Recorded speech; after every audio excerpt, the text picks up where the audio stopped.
Welcome naman sa another YouTube channel natin mga ka-acid Flux. Bali mga ka-acid, talakayin natin yung acid na naman.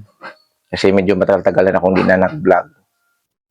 Marami na nagtanong kung bakit hindi na ako nag-vlog. Sabi ko, bali busy lang.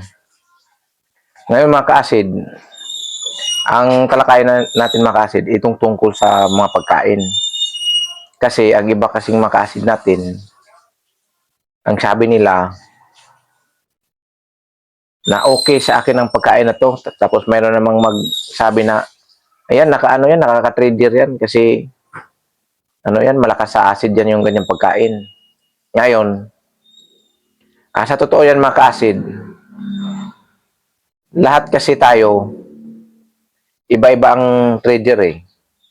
Minsan, may atake ka na ganito, pero ang isang acid, hindi naman nagka-atake ng ganito. Sa pagkain din, ganun din. Minsan trader sa kanya, minsan naman hindi. Kaya hindi pare-parehas makasid. Kaya ang sabi ko nga palagi, pag kumain kayo, dapat ilista nyo kung ano yung naka-trader sa atin na mga pagkain para malaman natin at maiwasan natin yon ng mga pagkain na yon.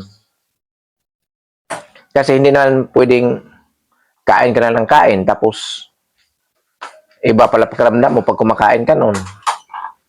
Dapat mga ka-acid, yung mga kinakain natin, tandaan din natin na ito bawal to, ito okay to sa akin, ganyan.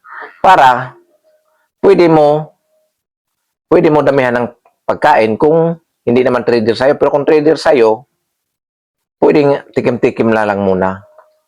Kahit bawal yan, pwede naman tikim-tikim sa pagkain. Kasi ganyan yung ginagawa ko eh. Hindi naman talaga ako umiiwas sa mga bawal. Kumakain ako pero konti lang. Hindi talaga na maraming kinakain pag ganun. Kasi ayaw ko naman yung katawan ko na sanayin sa maganito na hindi naman habang buhay na ganito tayo, ganyan tayo. Dapat sanayin yung katawan natin na gusto kong kumain ng ganyan. Pwede naman tikim lang. Huwag natin ipaano yung katawan natin na idamot sa mga pagkain. Kasi gusto eh. Siyempre, pwede kainin, tikim lang. Huwag nung marami. Kasi ang marami kasing kinakain, yun na doon nagkaroon ng bawal. Doon ka na nagkaroon ng atake. Doon ka na, pag inatake ka na, alam naman natin kung ang ganda ng pakiramdam mo. Tapos, pag inatake ka, magulat ka na lang na, alam mo na, yung bigla kang mahilo, bigla kang matakot, kumakabog ang dibdib, mabigat yung dito.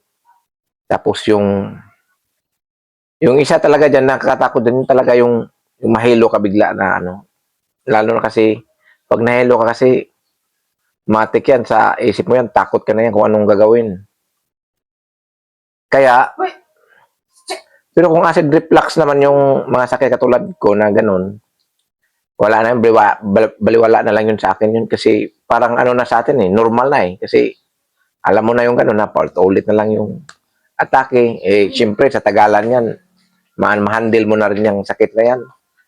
Hindi naman yun na, hindi tayo dapat palagi sa takot. Dapat matapang tayo na humarap dito kasi wala kang magawa dito eh. Kahit doktor nga, magtaka nga kung bakit nagkaganyan ka. Pero alam ng doktor na yan, anxiety yan.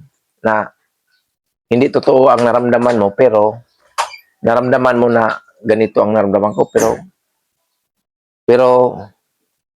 Pero kung sa yan, kung baliwalain mo lang yan, mawala naman yan. Hindi naman nagtatagal yung atake. Kaya mga ka-acid, hanggang dito lang mga ka-acid. Maraming salamat.